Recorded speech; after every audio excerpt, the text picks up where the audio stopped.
The Pacific Ocean covers a third of the surface of the Earth, more water than every landmass on the planet combined.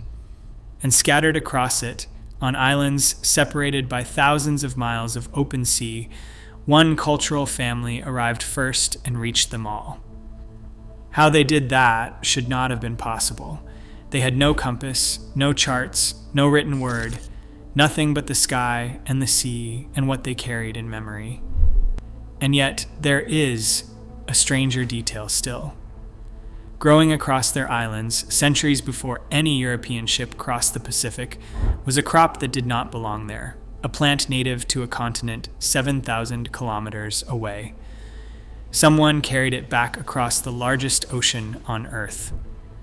To understand how that is even possible, you first have to understand what these people actually were. The ocean kept that secret for a very long time. The Pacific is not simply large. Large is the wrong word for it entirely. It covers something close to 160 million square kilometers, more ocean than every continent on Earth combined, with room left over. The mind accepts that number without ever truly processing it. It is a figure the way deep time is a figure, a scale the imagination reaches toward and quietly fails to hold. And across that emptiness, on islands so remote that some of them would not be found by European ships until the 18th century, lived people who shared a language family, a body of tradition, a cosmology, and a love of the open sea. When Captain Cook sailed into this world in the 1700s, he found something that genuinely unsettled him. Everywhere he went, the islands were already inhabited. Not some of them. All of them. And the people on islands thousands of miles apart, separated by distances that would have stopped any sailor he knew, spoke recognizably related languages and carried recognizably related customs. The same people somehow seemed to be everywhere. Cook put the question plainly in his own journals. How was he to account for a single nation spreading itself so far across the vastness of this ocean? It was not a rhetorical flourish. He did not have an answer, and neither did anyone else for a very long time. Look at the shape of what these people had done, and the bewilderment makes sense. Draw a line between 3 points, and you get what is now called the Polynesian Triangle. Hawaii sits at the northern tip. Aotearoa, the islands later called New Zealand, anchors the southwest. Rapa Nui, the island the world would come to know as Easter Island, marks the far southeastern corner. Connect those 3 points, and you enclose roughly 10 million square miles of open ocean. Inside that triangle, almost every habitable island, however small, however isolated, however far from the nearest neighbor, had been found, settled, and inhabited by the same cultural family. Not approximately the same. The same. That fact alone should stop you. These were not coastal people edging cautiously along a shoreline, always within sight of land, the way most of the ancient seafaring world operated. The sailors of the Mediterranean, the traders who hugged the edges of continents, the great civilizations whose ships rarely lost sight of the coast for long, all of them were doing something fundamentally smaller. The Polynesians were crossing thousands of miles of nothing. They were aiming their boats at points on the empty horizon where they believed land would be, and they were right often enough to populate 10 million square miles of ocean. What they built, in other words, was not a civilization contained by geography. Every other ancient civilization was defined by its land, bounded by its rivers and its mountains and its coasts, shaped by the limits of the ground it stood on. This one was not. The Polynesians took the single largest geographic barrier on the surface of the planet, the one feature that should have made expansion impossible, and treated it as a road. The ocean was not the edge of their world, it was the middle of it. The islands were the destinations, and the water between them was simply the distance you crossed to get from one to the next. And they did this without the things every other expanding civilization relied on. No metal, no writing, no compass, no map, no instrument of any kind that could tell them where they were or where they were going. They carried it all in their heads and in their hands, and in a tradition passed mouth to mouth across generations. Stand back far enough, and the whole thing looks less like history and more like something that should not have happened at all. Which raises the question that sat at the center of the mystery for centuries. The question Cook could not answer, and the question that would consume explorers and scholars, and eventually scientists long after him. If these people came from somewhere, where was it? And if they could cross an ocean nobody else would dare, how on earth had they learned to do it?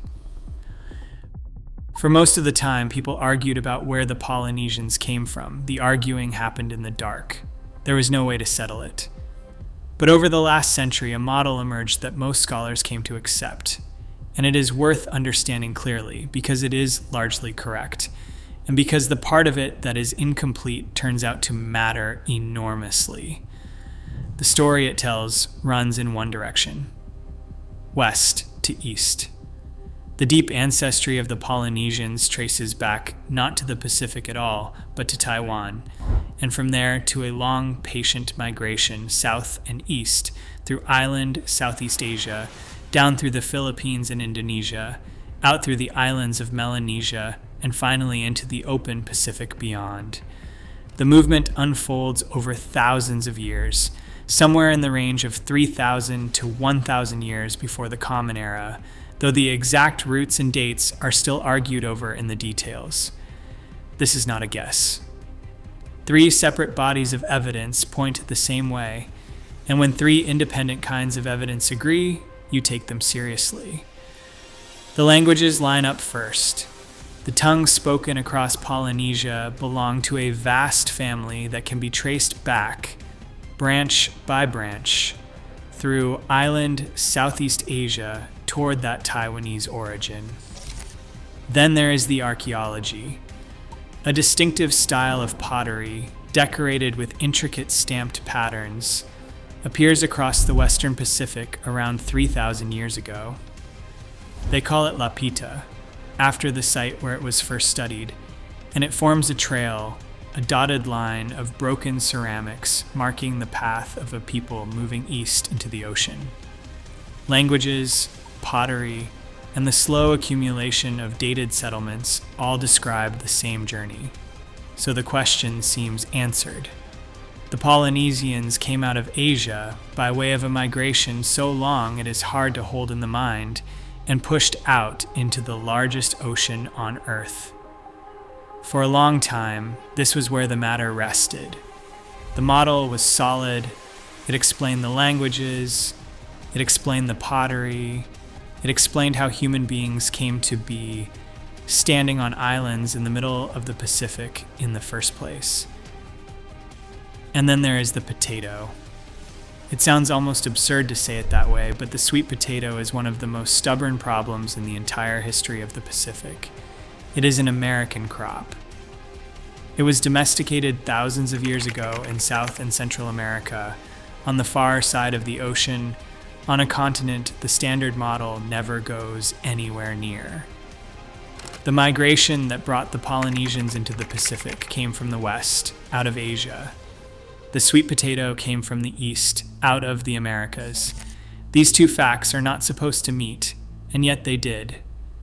Because the sweet potato was not a late arrival carried in on European ships after Columbus, it was already there.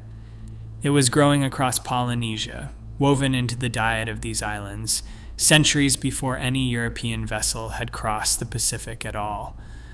Archaeology has pulled charred, dated remains of it out of the ground on island after island, and the dates land firmly before European contact. So the model that explains everything else cannot explain this. It tells you, beautifully and convincingly, how people got into the Pacific from Asia.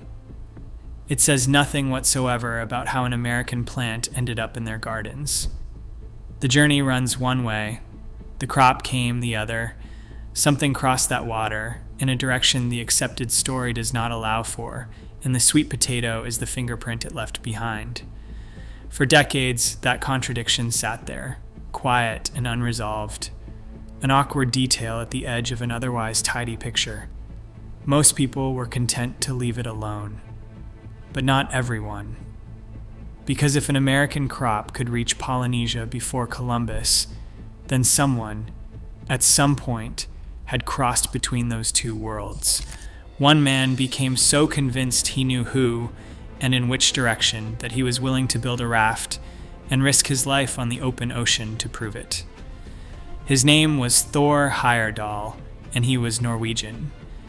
He had a theory that ran directly against everything the experts believed. He was an adventurer in the truest and most reckless sense of the word, a man with an extraordinary tolerance for risk and a conviction he could not be talked out of. In the middle of the 20th century, he looked at the same Pacific everyone else was studying and drew the opposite conclusion. The Polynesians, Heyerdahl argued, had not come from Asia at all. They had come from the Americas. His reasoning was not nothing. He pointed to the winds and the currents, which across much of the Pacific genuinely do make it easier to travel from east to west, from the coast of South America outward toward the islands. He pointed to the sweet potato, that stubborn American crop sitting in Polynesian gardens, and he treated it as the obvious clue everyone else was too timid to follow. If the plant came from America, he reasoned, then so did the people. The specialists told him he was wrong. They told him plainly. The linguistic evidence, the archaeological evidence, the emerging genetic evidence, all of it pointed toward Asia, and none of it pointed toward Peru. They told him the idea did not hold together, and they told him in so many words that he should certainly not attempt to build a raft and drift across the open ocean to prove a theory the entire field considered mistaken. So Heyerdahl built a raft and drifted across the open ocean to prove it. In 1947, he constructed a vessel out of balsa wood, modeled on the rafts of ancient South America, and he named it Kon-Tiki. With a small crew, he pushed off from the coast of Peru and surrendered himself to the current. The voyage that followed was genuinely harrowing. For roughly 100 days, they were carried across the Pacific on a raft, at the mercy of the sea, with no way to turn back. And then, after more than 3 months, they made landfall on an island in the Tuamotus, deep inside Polynesian waters. He had done it. The raft had crossed. But here's the thing that took decades for the wider public to absorb. Heyerdahl had proved something real, and it was not the thing he thought he had proved. He had demonstrated, beyond any argument, that a raft could drift from South America to Polynesia. He had demonstrated that the current would carry you. What he had not demonstrated, what he could not demonstrate, was who had actually made that journey, or in which direction the real history had run. The current carrying a raft west tells you the ocean is willing. It tells you nothing about the people who crossed it. And while Heyerdahl became famous, the question quietly mutated into something else. A scholar named Andrew Sharp put forward a different idea, almost the mirror image of the romance. Perhaps Sharp suggested the Polynesians had not deliberately navigated anywhere. Perhaps they had simply drifted, blown off course voyage after voyage, stumbling onto islands by accident and staying because they had no way home.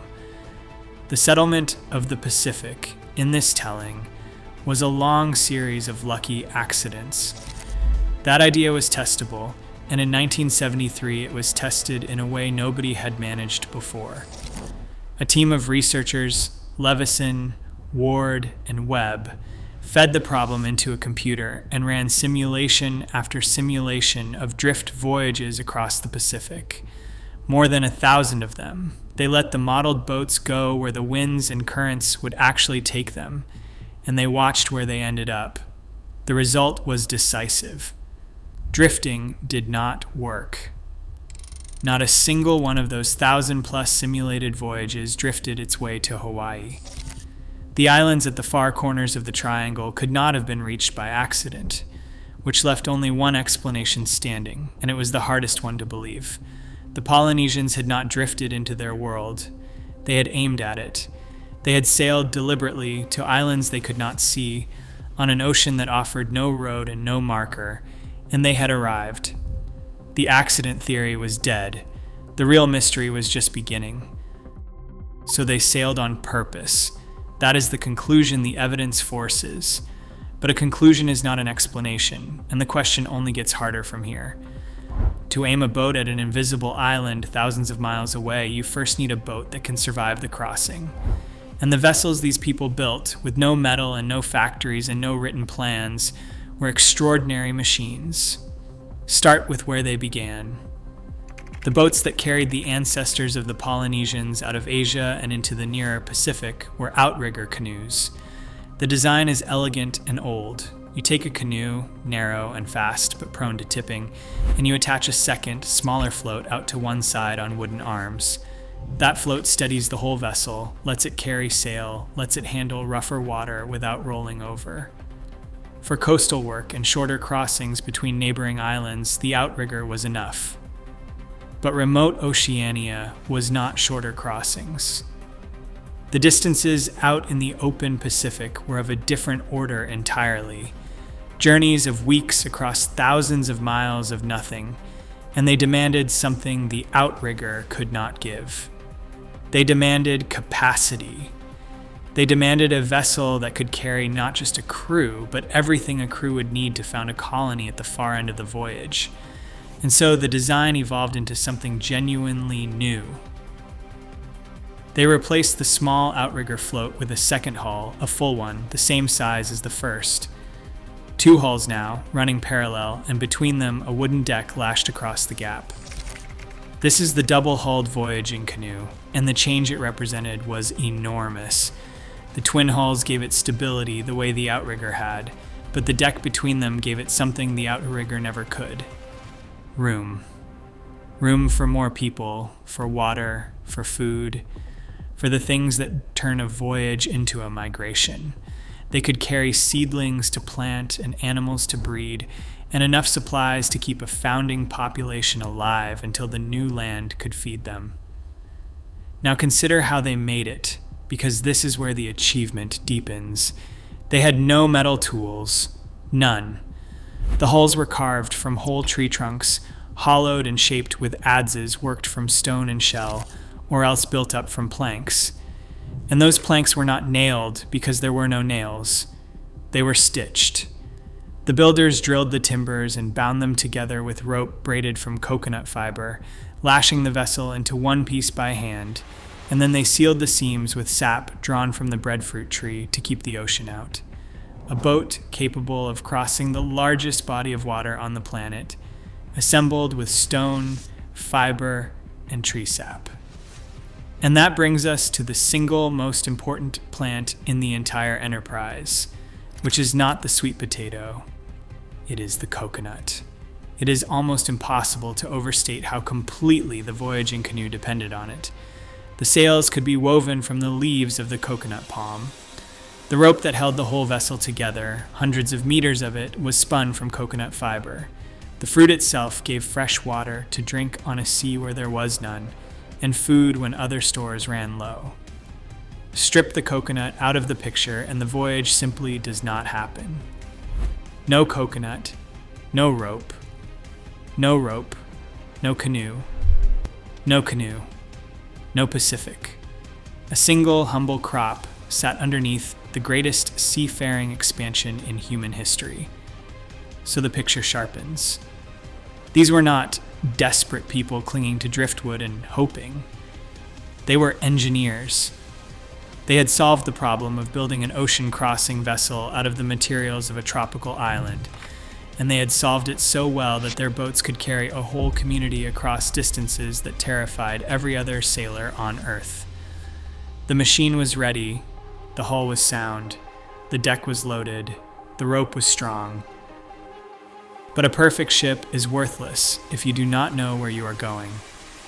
And these people were about to point their canoes at the empty horizon, toward islands no eye could see, and no map had ever recorded, with no compass and no chart. No chart, and not a single written word to guide them. This is the part that does not make sense. not in the way a hard problem fails to make sense, but in the way a thing seems impossible until you understand it, and then seems more impossible still. The Polynesians crossed thousands of miles of open ocean to specific islands, and they did it without a single instrument. No compass, no sextant, no chart. And here's the detail that genuinely staggers the mind. No writing, nothing was ever written down. Think about what that means. Everything required to cross the Pacific, the design of the canoes, the position of hundreds of scattered islands, the sailing directions between them, the accumulated knowledge of generations of voyaging, all of it lived in human memory and nowhere else. It was held in the minds of the navigators and passed from one to the next by word of mouth, mentor to student, across lifetimes. An entire science of the sea carried without a single page. At the center of that science was the sky. A navigator memorized the stars, not a handful of them, but a vast working catalog, and organized them into what is sometimes called a star compass. The horizon was divided into points, dozens of them, each marked by the place where a particular star rose or set. As one star climbed too high to be useful, another took its place, and the navigator held a constant mental map of his heading against the turning of the heavens. The rising and setting sun anchored it by day. It was a compass with no needle, assembled entirely out of memory and the night. But the stars are not always there. Cloud closes in, the sky vanishes, and the instrument disappears. And this is where the knowledge becomes almost unbelievable, because when the navigator could not see the sky, he read the ocean instead. The great swells that roll across the Pacific travel in steady, predictable directions, and a trained navigator could feel them through the hull of the canoe, sense the particular way the boat lifted and dropped as a swell passed beneath it, and know from that motion alone which way he was pointed. He was navigating by the rhythm of the water against his own body, in the dark, with nothing visible at all. And as the canoe drew near to land, it could not yet see. The ocean began to give other signs to those who knew how to read them. Seabirds that nest on land but fish far out by day fly out at dawn and back at dusk, and their flight paths point like arrows toward an island still below the horizon. Clouds pile up and hold still over land while the sky around them moves. And in the most beautiful sign of all, the underside of a cloud can carry the faint green stain of a lagoon reflected up onto it, the color of shallow water thrown into the sky above an island the navigator has not yet seen. The land announced itself long before it appeared to anyone who had learned its language. There was even a way to make the unknown survivable. A navigator setting out toward open ocean would often sail against the prevailing wind and current on the way out. It seems backward, harder, slower, but it was deliberate. If he found land, he found it. And if he did not, if the supplies began to run low and no island appeared, he could turn the canoe loose and let that same wind and current carry him home far faster than he had come. The hardest direction outbound was the safety line back. They had built a method for exploring the unknown that gave them a way to return from it. Put all of it together, and the word for what they had is not luck. It is mastery. The Polynesians did not have instruments. They had become the instrument. The knowledge of the sky and the swell and the birds and the clouds was so complete, so refined across generations, that it functioned exactly as a compass and a chart would later function for everyone else. And for centuries, the rest of the world simply refused to believe it was possible at all. The disbelief was not harmless.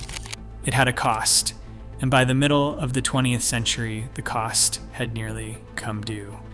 The old knowledge, the science of the stars and the swells and the reading of the sea, was dying.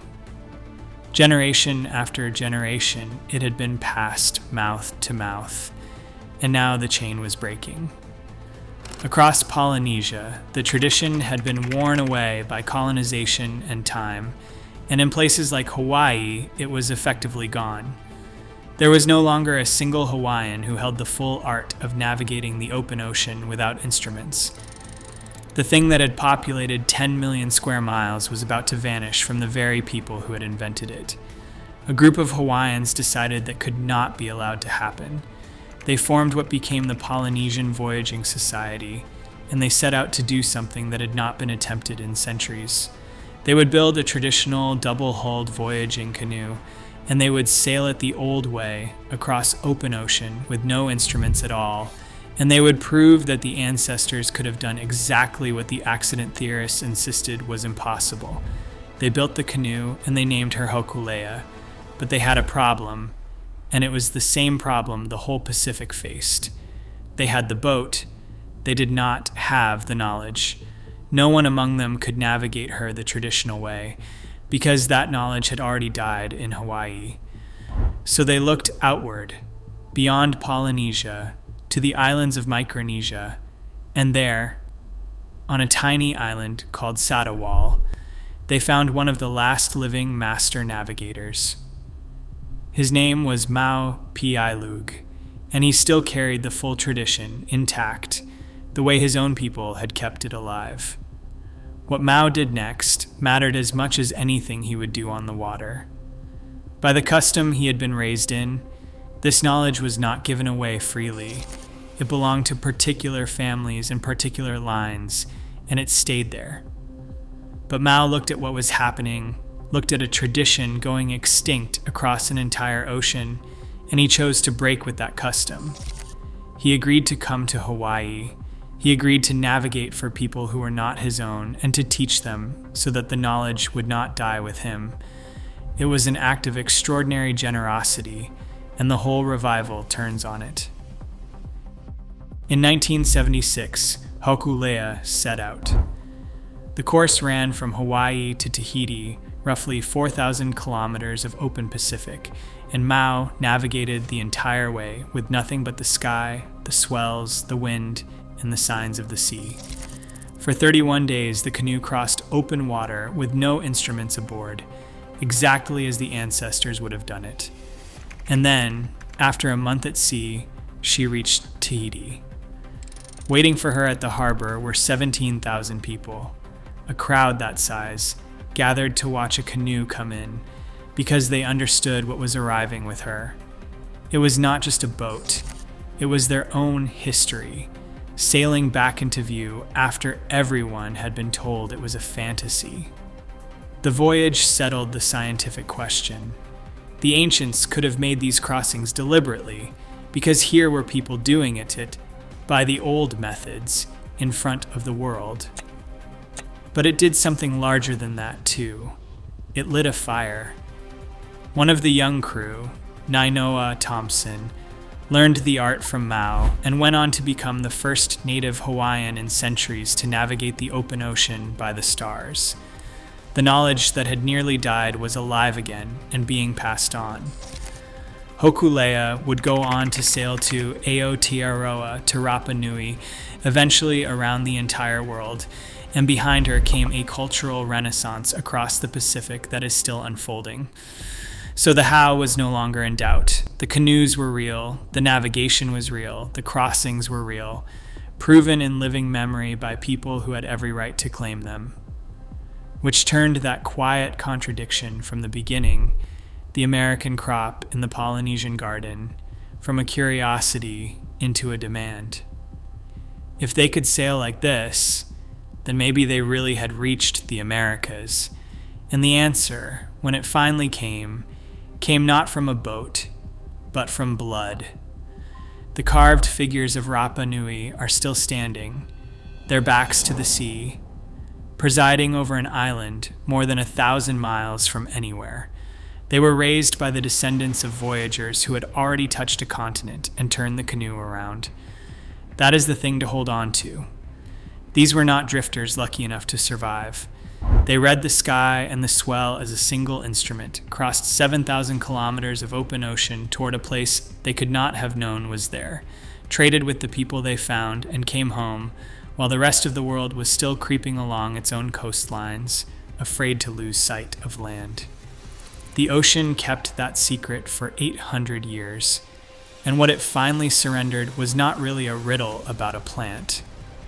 It was the measure of what people will do when the horizon is the only map they have.